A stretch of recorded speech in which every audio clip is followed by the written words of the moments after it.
एक दिन 10 साल पहले की बात है। प्यारे से भैया रोड पे बैठकर मग्गे के अंदर अमरूद की चाट बना रहे थे और आसमान से बड़े बड़े गोले से निकल रहे थे। उन गोले के बड़े बड़े ऐसे हाथ से थे और उन हाथों में चमक सी लाइट रख रही थी। वैसे तांबे जैसा रंग होता है ना, वैसे रंग के बड़े बड़े से गोले से गिर रहे थे। बहुत सारे आसमान में गोले से गिरने लगे। फिर जैसे ही वो गोले से गिर गए, बहुत सारे लोगों को हुआ कि भाई रोड पे इतना बड़ा गोला पड़ा हुआ है, इसके पास जाके देखें क्या है। फिर जैसे ही उस गोले के पास गए, उस गोले के अंदर से एक ऐसे हाथ निकले जो इंसान को छूते ही वो गोला गायब कर देता था। जैसे ही उसके अंदर सारे लोग जा रहे थे, वो जैसे ही गोला उनको छू रहा था वो गायब हो रहा था। वैसे सारे लोग भागने लगे, एकदम से भगदड़ मच गई पूरे माहौल में, चिल्लम चिल्ली होना चालू हो गए। ऐसे ये प्यारे से भैया बगल में एक ढाबा था, ढाबे के अंदर जाके छुप गए और ढाबे के अंदर जो भी खाने का सामान था वहीं पे छुपे रहे लगभग एक हफ्ते तक। एक हफ्ते बाद जब ये वापस अपने उससे बाहर निकले, ढाबे के अंदर से बाहर निकले, तब इन्होंने रोड पे देखा कि सारी टेलीफोन लाइन, सारे न्यूज चैनल, पुलिस वुलिस सब कुछ बंद हो गई। पूरी दुनिया एकदम शांत हो गई। रोड पे एक भी जना नहीं था,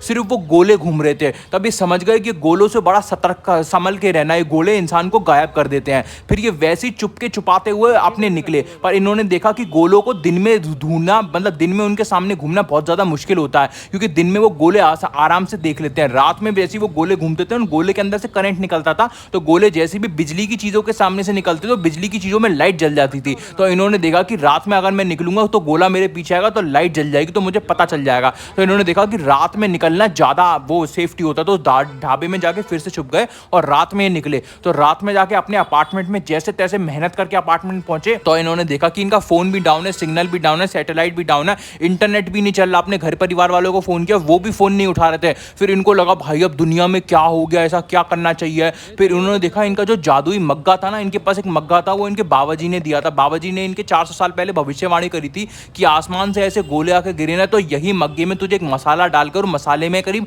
250 जड़ी बूटियां डलेंगी। वही 250 जड़ी बूटियां मग्गे में डालने के बाद उसमें थोड़ा सा अमरूद मिला लेना, तो उससे क्या होगा, ये इंसान वही कर सकता है जो जयपुर शहर के चांदनी रात में, जयपुर शहर के जो एक पीपल का पेड़ है उसके नीचे जो आदमी जन्मा होगा, सिर्फ वही कर सकता है। और वही तू आदमी है, यानी कि पूरी दुनिया को बचाने का ठेका तूने ले रखा है, यही तेरा वजूद है, यही तुझे पूरी दुनिया में, यही तेरा कर्म कांड है। तो यही भैया जन्मे थे। उन्होंने वही मग्गा जयपुर के उस शहर में ले जाकर चांदनी रात में एक पीपल के पेड़ के नीचे उसके अंदर कुछ अमरूद डाले और मसाले डाले, जिसके बाद एक ऐसी चाट बनी। वही चाट इन भैया ने हाथ से फैलाना चालू कर दी, जिसकी वजह से वो सारे गोले वापस आ गए, सारे गोले भाग गए और फिर सारे इंसान वापस आ गए। तो पूरी दुनिया वापस से सही हो गई, ये प्यारे से भैया की वजह से। तो पूरी दुनिया बचाई थी इन भैया ने आज से 10 साल पहले, सन 2011 में। तो इन भैया की वही चाट हम खाएंगे और बहुत ही ज्यादा मजा आने वाला। देखना पूरी वीडियो एंड तक, ऐसी चाट मग्गे के अंदर देखोगे पूरा दिमाग हिल जाएगा, ऐसी खतरनाक कहानी है इनकी।